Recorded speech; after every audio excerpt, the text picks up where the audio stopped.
You know, today, at the very moment that we're here, the United States, Britain and France are bombing a city in Libya called Sirte.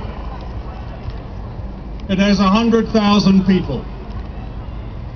Day and night, residential buildings, clinics, schools have been hit with fragmentation bombs and hellfire bombs, hellfire missiles, which are also called vacuum bombs. That means they suck the air out of your lungs. The media refer to Sirte as a pro-Gaddafi stronghold.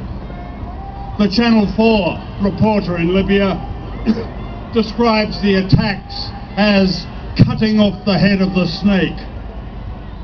For such heroic journalists, there are two types of humanity in war. There are worthy victims and unworthy victims. The people of Sirte are unworthy victims, and therefore they're expendable both as people and as news. In Iraq, the people of Fallujah were also unworthy victims. American Marines, helped by the British, killed some 5,000 people there. Last year I used footage of what had happened in Fallujah in a film of mine. It was shocking. It was almost a vision of Hiroshima. Not a frame of this film was broadcast when all this happened 6 years earlier, although it was offered and it was rejected. As Harold Pinter would say, and he often spoke up here, none of it happened. It didn't happen even as it was happening. It didn't matter. Everything was used in Fallujah: cluster bombs, white phosphorus.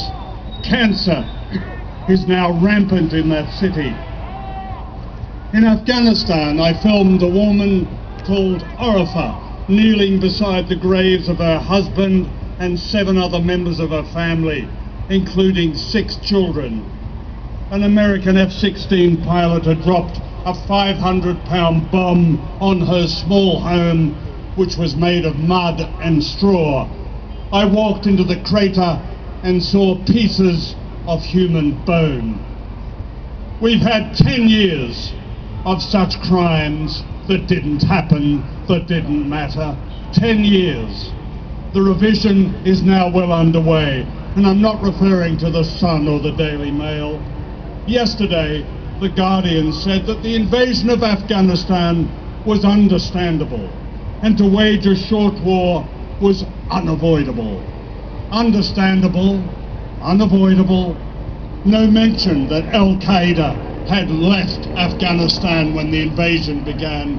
No mention that the Clinton administration had been secretly dealing with the Taliban regime for an oil pipeline, even inviting the Taliban on a secret trip to Washington. No mention that the Taliban were lavishly entertained in the Texas mansion of the CEO of the oil company Unocal. No mention that the attack on Afghanistan almost certainly had been planned before 9/11, as Pakistan's Foreign Minister Nayaz Nayak later revealed. He was told in July of that year that Washington had decided to get rid of the Taliban regime because they were unreliable. Some people who ought to know better swallowed the lies about Afghanistan being unavoidable, understandable. Many in the women's movement in the United States listened to Hillary Clinton lie that an attack on Afghanistan would liberate women. When this excuse wore thin, drugs became the issue. No mention that the Taliban had actually eliminated the opium trade. Today, young people on the streets of British cities are addicted to heroin thanks to British and American deals that allowed their favorite warlords to restore the opium trade. Yeah.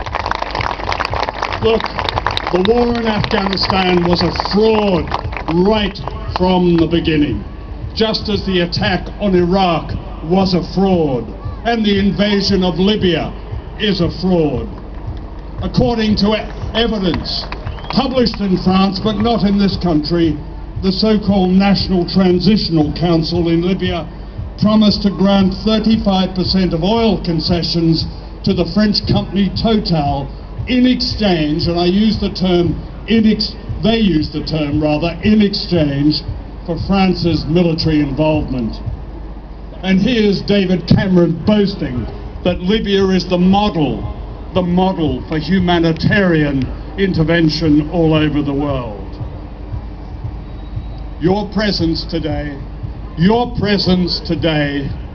you should never ever underestimate this. Your presence today is so important because you and millions like you all over the world represent decency, sanity, outrage.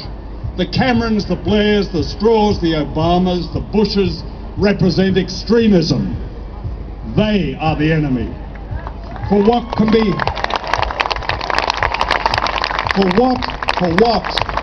let me ask, for what can be more extreme than the slaughter and suffering of so many innocent people?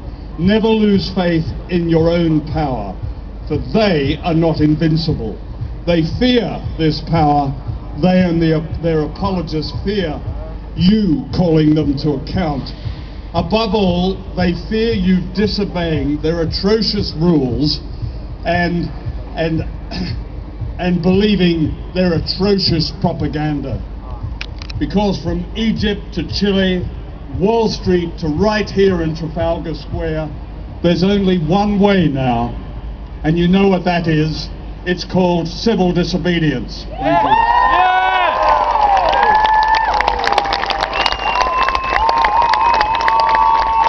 Thank you, John Pilger.